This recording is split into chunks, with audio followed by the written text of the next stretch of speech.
anyway, quick bit of background. I bought this property in Sheffield for £100,000 in 2019. In 5 years, it's gone up by 30%, by £30,000. That is excellent. I'm so happy. I'm like over the moon with that. And this is a real life example of buying a property in the right area, doing the research up front and seeing real life changes in a city in real time. I talk a lot about regeneration, looking out for regeneration, investment coming in to build infrastructure, to build transport, to build the city centre. All of this has happened in Sheffield over the last 5 years. By God's grace, of course, I've been very lucky. I'm not some kind of guru, I'm not a clairvoyant, I can't see into the future, but I take educated risks. I love to do my research, and God's done the rest, right? So several factors, have contributed to the rise in my property price in Sheffield, as I just alluded to in the past 5 years. I'm going to be quite specific. I'm going to show you them now because I really want to give you, real life examples of what to look out for in the city. And hopefully you'll have outcomes like this where your properties are going up by 10, 20, 30, 40, 50,000 pounds, over the course of 5 years or even less, right? This is what we want to get out of property. So right here, is a document that the city of Sheffield put together in terms of how they planned to regenerate and develop the city. And this is all fed into the increase in my property, the increase in the value of my property. So first up here, city centre redevelopment, The Sheffield city centre has seen, significant regeneration, redevelopment projects, over the years. New commercial spaces, residential buildings, so houses being built, cultural attractions, all of which has increased the attractiveness of living, particularly in the city centre, and driving up property prices. So take a look at this document here. It was done by Deloitte. Whenever a city has like a strategic vision, those are good words. Those are words that you want to hear because you know that they're serious about developing the city. So you can see here on this page, they're talking about lots of different areas of the city that they're looking to improve on: retail, culture, leisure, education and talent, businesses, jobs in the economy. That's really important because the more businesses and jobs that come into a city, the more people that are going to flood in there and live there. Quality public spaces. This is all good stuff. So this is some stuff about Sheffield city centre today. But let's go on to how they want to change the city. So this is good: levelling up, spreading opportunity and more equality across the UK, increasing public investment outside the southeast. So when they talk about the southeast, they're talking about London, right, and the surrounding cities. London is a capital of England. Obviously, it is a capital city in Europe. It is a global capital city, right? So when it comes to the economy and culture, London really is where it's at. People flood into London. It is the heart of England, of the UK. What the government's been talking about for years now is developing the rest of the country outside of London, up north, places like Manchester, Liverpool, Sheffield. And if you go to any one of those cities, you'll see that there's been a lot of investment there. And Sheffield is one of those cities as well. It's not on the level of Manchester and Liverpool yet, but by God's grace, it will get there too. And even further equity increases in the value of our property there.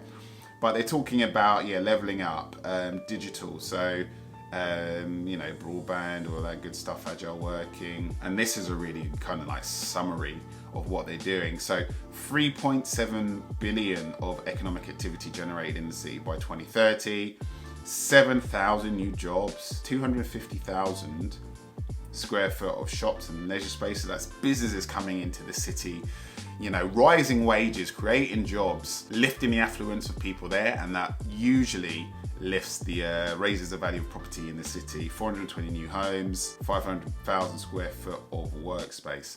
So that's first up, city centre redevelopment, regeneration. Secondly is infrastructure improvements. So we're talking about transport, right? We're talking about investing in roads, in trams. The trams are being extended in Sheffield. So that's all boosted connectivity of the city, within the city and to other cities surrounding it. And it makes the city more accessible and desirable. And take a look at this transport strategy document that was created in 2019, basically the time when I was buying this property. So talking about the city undergoing significant change and growth, and transport playing a key role in addressing future challenges and developing and delivering benefits and making it into a place where everyone can access opportunities without any constraints. That's stuff that you really want to hear. This is a long-term project, yeah, extending to 2035. So you can see a breakdown here. They're talking about developing national and regional railways and motorways. So talking about HS2, is that still happening? You know, some of the main roads, so you've got the M1, talking about a new Sheffield to Rotherham road to avoid the M1, reduce traffic and provide new pathways, new roads, new connectivity. Talking about new highways, investing in trams, trains and a major network. A super tram as part of the city centre public transport partnership. That sounds good. A super tram.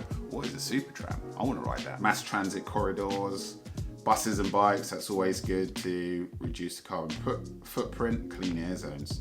Nice. So that's infrastructure and transport, really important thing to look out for when it comes to investing in a property. University growth, so there's a good few universities in Sheffield. And again, universities are good in a city because the hope is, you know, young people are really key and important to a city to, you know, really maintain its attractiveness, its vibrance, its development, because, you know, young people bring growth. So if you've got a lot of university leavers, you know, the hope is that, you know, a portion of those will stay in Sheffield, right? They'll leave with their qualifications.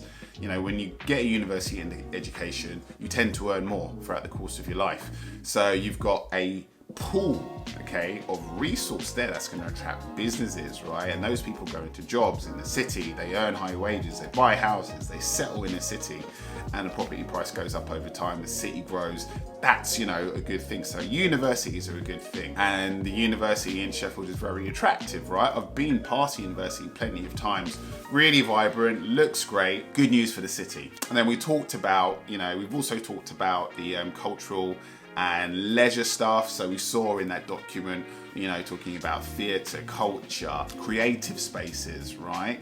Cinemas, all of that I think are really important as well. I put quite big emphasis on stuff like that, you know, leisure, social stuff, because, you know, where you live, you want to be able to actually enjoy that area as well. You don't want to just live in a place and then travel out with it to actually enjoy yourself. That's a huge part of life, leisure, entertainment. Sheffield has an emphasis on that. And then we also talked about economic growth. So we talked about the university, we talked about the businesses and the jobs being created, we talked about workspaces and all that good stuff. Really key, right, in terms of the growth of the city. So that was a real life kind of case study, okay, of what's happened in Sheffield and those real life factors that have led my property, because all of this, basically what I've just described to you, translates to my property going up by £30,000.